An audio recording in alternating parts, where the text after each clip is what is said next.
మూడు నదులు ప్రధానంగా మనం చూస్తే కృష్ణ, గోదావరి, వంశధార, పెన్నా ఉంది. కానీ చాలా వరకు నీళ్లు వచ్చే పరిస్థితి లేకుండా over a period of time ఉండే నీళ్లు కూడా గోదావరి అవన్నీ శ్రీశైలంకి వచ్చిన తర్వాత ఆ ప్రాబ్లం వచ్చే పరిస్థితికి వచ్చింది.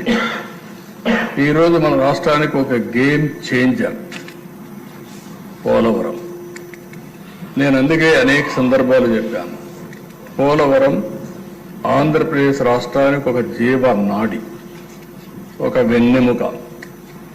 ఇది కానీ సమర్థవంతంగా కానీ మనం చేసుకోగలిగితే, అక్కడి నుంచి నదుల అనుసంధానం జరగగలిగితే ఈ రాష్ట్రంలో కరువుకు చెక్ పెట్టే పరిస్థితి వస్తుంది. కరువును నివారించగలిగితే బంగారం పండించే రైతాంగం ఉన్నారు, పెట్టుబడులు వస్తాయి, త్రాగునీటి సమస్య కూడా